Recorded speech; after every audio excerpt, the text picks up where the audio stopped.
My husband posted my body online against my will, and now I'm drowning in humiliation, searching desperately for a way to make it all disappear. Posted by you/brokenhearted temp. Last Friday, I, 34F, spent my evening with Kate, obligatory fake name, a young friend, 24F, from work, as she wanted to discuss something personal with me. I didn't think anything of it since we have a very personal relationship outside of work as well. As soon as I arrived at her place, the tension in the air was thick. She explained that she wanted to discuss a serious matter with me but didn't know how to go about it. I told her to just rip the band-aid off and tell me. She told me that she had found 2 recordings of a woman she believed to be me on a pornographic website. I told her that wouldn't be possible, but she was adamant that I was the woman in the recordings. And she was right. I've never recorded myself naked or having sex with my husband, but there I was in 2 recordings, one 7 minutes long and the other 4 minutes, both filmed in our old bedroom. As I rewatched every second of it, it started to dawn on me that this was my husband's doing. But I pushed that thought deep down because there had to be a reasonable explanation for this. Honestly, I left her place with my mind in complete meltdown. I could barely hear what she was saying, but she followed up with a text saying she had contacted the website about getting the videos taken down and that she would help me through this. She also said she was scouring the internet in case there were more out there. I came home and pretty much ransacked my house looking for evidence, and I found it. My husband had been using hidden spy cameras to record me in my most intimate moments. I then spent hours vomiting, crying, projectile vomiting some more, and begging God to let this be a nightmare. I am a deeply religious and fully veiled Muslim woman, and I have never been with anyone but my husband, yet all this time, he has been sharing my most intimate moments with the world. I don't know what to think or what to do. I can't look at him or speak to him. I've locked myself in our bedroom, pretending I have COVID. All I do is research how others have managed to get things removed, and it seems that when something is on the internet, it really is forever, even if I manage to remove it from this one website. I've been crying nonstop. He truly must be something demonic, as he is now talking about ordering some of my favorite foods to see if I have an appetite since I haven't been eating well. I am so unbelievably hurt. I don't know how to share this with my family or how to ask for help. I am crippled with shame, anger, and pain. Edit. Answering some questions. 1. My husband, soon-to-be ex-husband, and I share the same religion, race, ethnicity, and nationality. 2. My culture does not participate in honor killings, and I'm not afraid of my family harming me or not siding with me. 3. My family would support me in divorcing him, in fact, they would demand that I do. 4. The laws in my country are secular, but in certain circumstances, they allow various religious groups to hold their own courts, which can enforce their rulings, as long as they don't impose on or break secular law or civil liberties.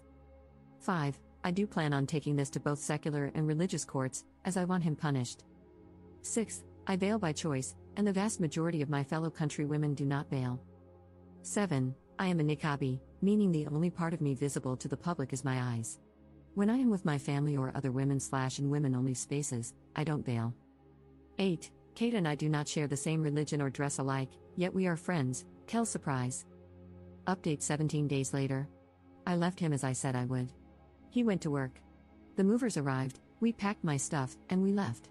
The entire time, I was crying to the point that even the movers were worried for me, but I couldn't stop myself from crying. I went home, sat my parents and siblings down, and explained the situation. My parents were, and still are, confused. They are elderly and fragile. They don't understand the internet. They just keep saying, let's talk to the people, and it will be gone. But my siblings understand. They are angry. They are sad and heartbroken on my behalf. My siblings and brothers-in-law took me home. We waited for him, and, well, we had a conversation with him. He denied it at first. So my brothers were firm with him, and he started to be more truthful. He said he did it because he was depressed, because he had a corn addiction, a sex addiction, and because he didn't think anyone would see it. He said he posted only a few. When we asked him to be specific, he said he posted anywhere from 5 to 8. We had him take it down, but who knows how many times it has been downloaded or shared. In that moment, I also found out he had a secret phone. He was also cheating on me with random women and sex workers. All this time, I thought he was working hard, but nope, he was out disgracing himself and betraying our marriage. At some point, he convinced us he needed to use the bathroom, and he somehow managed to call his mother, who arrived at our home with his brother and cousins. There was a commotion, as they were angry at the treatment of their family member. Then things calmed down enough to explain to them what he had done. His mother fainted. She is elderly and not in the greatest health condition. We called for an ambulance. My neighbor had also called the police, and I was arrested by the time the ambulance arrived to take care of my mother-in-law. I spent the evening locked up. Didn't exactly have a polite conversation with him. So yes, I was arrested for assaulting him, specifically slapping him, and he refused to press charges. I got released the next morning and went home to my parents. Cried some more because my parents kept crying. A few days later, I spoke to some lawyers my sister had contacted, as they had experience with non-consensual material being posted online. They had been handling things with the police, as I did press charges, and they are dealing with the websites. I have also started the process of divorce. I went to the clinic and got tested, and luckily, he didn't give me anything, so far, but I have another test scheduled just to make sure. I have spoken to his mother, and she apologized to me, even though it's not her fault. She told me that she understood why I want him punished. She asked that I let it stay in the hands of the law rather than hurt him or have him hurt. He's in hiding, but he still calls and texts me from random numbers. He still lies and tries to manipulate me. I've just been documenting everything he says and texts to me. Oh, at this point, everyone knows. I mean everyone, even little kids. And I feel more humiliated now than I did at first. Relevant comments. Commenter. What did you get arrested for? Ops response. Didn't exactly have a polite conversation with him. So yes, I was arrested for assaulting him, specifically for slapping him, but he refused to press charges, and the police weren't too interested in taking things further. Commenter 2. Brushes over the assault of another person. 2 wrongs don't make a right. Sorry for op, but assault means I can't take your side anymore. Before that, I was thinking, damn, this is so terrible, I have the utmost sympathy for op/you. But then, to assault someone to the point of being arrested, sounds like a bad bunch of apples. Your ex is a piece of crap, but he isn't going to press charges for a massive mistake you clearly made. Maybe you could have been the bigger person instead of dragging yourself down like that.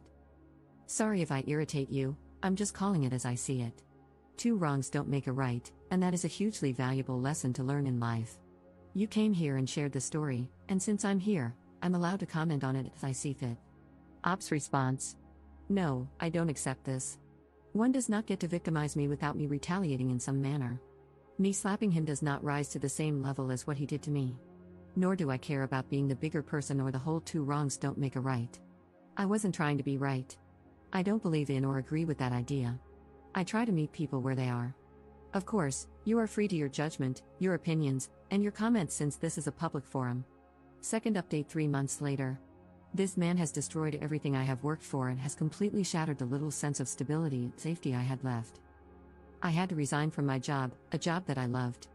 Jobs don't come easily for me because of the way I look. I can't work there anymore because I am considered a potential danger to the children and staff, as perverted men have started harassing me at work. I work with vulnerable children, and some mothers who have heard about me have started refusing to let me work with their children. Some don't want me involved with their child because their husbands can't stop being inappropriate. Fathers have leered at me or made lewd comments, and one even offered me money to sleep with him. Men have catcalled me more frequently than ever before. Men stare at me. A man followed me from my dentist's office and groped me on the street. Random men call my phone, my family home, and my office to verbally abuse me because my husband has posted my address, personal and work emails, phone numbers, workplace address, and every other bit of my personal information online. It feels as if the eyes and judgment of the entire world are on me. Yes, the vast majority of people are sympathetic, kind, and supportive. Many have reached out, from old classmates to former colleagues, neighbors, members of my religious community, family friends, his family, and many more who have expressed solidarity and kindness. But the crazies and perverts who believe him and are like him are bolder, louder, and much more noticeable. Then I found out from my lawyers and their investigators that he was drugging me and assaulting me as I slept. I suffer from migraines and insomnia and take medication for them. He saw my medication as an opportunity to drug me with my own prescriptions. He was actually bragging on a forum where other perverts congregate, boasting about how clever he was for drugging me with my own medication. They were encouraging him to do even worse things to me. My soon-to-be ex-husband has also decided to spread rumors that I was aware of the cameras and pressured him into posting online, and there are people who believe him. He also changed his mind about not pressing charges. I went to court. The judge and prosecutors were sympathetic and dismissed the case. It was a combination of my lawyers explaining the circumstances that led to me slapping him and his subsequent actions, threatening me, attacking me, doxing me, and blackmailing me by saying he didn't care about the slap and would drop everything if I forgave him. My lawyers used his own words against him, as he had written them in text messages and admitted in a recorded call that I hadn't slapped him that hard and that he'd only pressed charges to harm me. But his crimes against me are still being investigated by the prosecutors. Third update 3 months later. I wish I could say I was feeling better or doing better, but I feel awful and am still struggling with everything. It is still his life's mission to be as cruel as he can be and to stand in the way of every step I take. He is still refusing to work with my divorce lawyer, continues to be difficult every step of the way, and has run off his own lawyers. He is now in his third lawyer, and we are again starting from scratch in the divorce negotiations. He has been granted an extension by the courts due to his last lawyer dropping him just a few days before our hearing. As for posting non-consensual material, a trial date was scheduled, and he recently asked for an extension. He'll probably be granted it since his criminal lawyer dropped him too. So, in the last month, he has been dropped by both his divorce lawyer and his criminal lawyer. The man is on a roll. When it rains, it sure pours. My father passed a little over a month ago, and my mother is now in hospice care as she prepares to return to God. I'm sad but not shocked, as I've had a long time to prepare for this. My father had been battling cancer for almost 3 years, so I was as prepared as a person can be, and my mother's health had been declining significantly for years due to her dementia. My soon-to-be ex-husband decided it was a great idea to corner me at the venue where we held the after-funeral meal. He waited until I was alone and approached me as I was cleaning up. At that moment, I was exhausted and couldn't muster the rage to chase him off as I had done many times before. So, I just let him talk. He seemed almost decent as he rattled off a million excuses for why things were the way they were. He cried about how awful he feels for hurting me. Then he started telling me how he always felt I was better than him in everything, that I made more money, was better educated, had traveled more than he had, and that he felt jealous of my confidence. In the beginning, these were the things that attracted him most to me, but as our relationship and marriage progressed, they became the things he started to dislike about me. He also said he was angry that I refused to consider being a stay-at-home wife and mother, even though he knew from the beginning that I wasn't the homemaker type. He claimed he tried to be a good husband but that my refusal to bend or let him have the last say in things was a catalyst for his anger and need to humiliate me. He talked about how he had always struggled with addiction but thought marriage would cure his depression, porn, and sex addiction.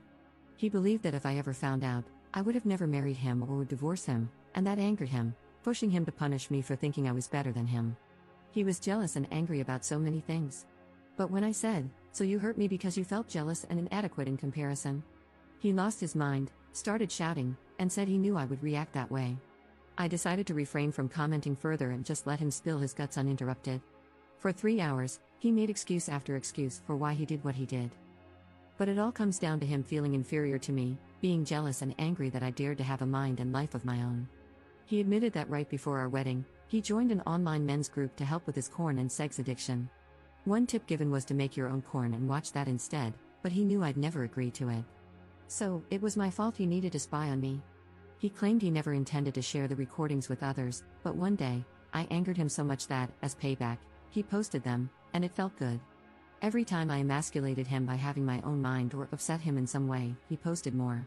Eventually, he gained a following, with so many men asking him to post more that he started to enjoy the attention. Other men looked up to him for his sexual prowess. At the same time, his sex addiction resurfaced, and he fell back into the habit of picking up women or, when he couldn't get it for free, hiring sex workers. Then, I guess, it spiraled out of control for him. The more he spent on his addictions, the more lies he told, the more he felt like a failure for making me cover our expenses, and the more he resented me. He got stuck in a cycle of self-destruction, which only fueled his anger toward me. He also said he joined a support group for addicts and started going to an addiction rehabilitation clinic as an outpatient to deal with his issues, and that I should give him credit for that. He feels I should be proud of him for making this effort and that I should take him back since he's putting in so much work. He also believes I should appreciate that he hasn't stalked me since my dad died and that he is sincere in feeling this way. He genuinely doesn't understand why I'm not seeing how hard he's been trying these past few months. In his deluded mind, he thinks his honesty in our conversation should count for something and that I'm just a heartless beach for remaining stoic and unmoved by his tears and supposed vulnerability. Even though he gave a great performance of being human during our conversation, I remained unmoved because there was nothing to be moved by. I simply continued packing up the venue, got in my car, and went home. I'm still not working, I still have crazy men calling my phone at all hours, and I still feel humiliated and embarrassed. The only good thing that has happened is that several of the sites have taken down the recordings and banned him from using their platforms. Fourth update 4 months later.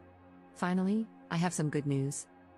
A while back, I was granted a restraining/protective order, but my now officially ex-husband continued to stalk and harass me. After the umpteenth time of calling the police and going to court, he was finally imprisoned, and he has been in prison for a little over a month. I was also granted my divorce. I initially wanted a quick divorce and was willing to give him everything he asked for, but he kept finding ways to delay it or demanding more and more. Eventually, I just snapped and told my lawyers to do their worst, and they did. My lawyers hated him, and I got everything I wanted and way more. Not to gloat, but it was really satisfying to see him cry. This has been the most peaceful month I've had in a long time. This entire ordeal has taken a serious toll on my mental and physical health. I've lost 12 kilograms, and I've shed a ton of hair due to the stress he caused me. But honestly, seeing him wail in court was the chicken soup my soul needed. I've moved out of my city and now live on the other side of the country. I found a decent enough job, and I am slowly rebuilding my confidence. I'm in therapy, and while I can't say it's working just yet, I know that if I stick with it, it will. The non-consensual material he posted has been removed from the more reputable websites, and my lawyers were able to get me monetary compensation, as these companies didn't want to go to court over it. Money doesn't really change things, and I'm still hurt, but it's something. I'm also not so delusional as to think that the material isn't still out there in some form, and I know there's not much I can ever do about that. I'm just trying to make peace with it. My ex-husband will be serving time in prison for what he did, and my lawyers are working with the courts to ensure that gets sorted soon enough. I think the reality of the consequences is becoming very clear to him, as I've heard through the grapevine that he attempted suicide and is now in protective custody until his trial date. He is facing up to 30 years in corporal punishment, and I absolutely look forward to it.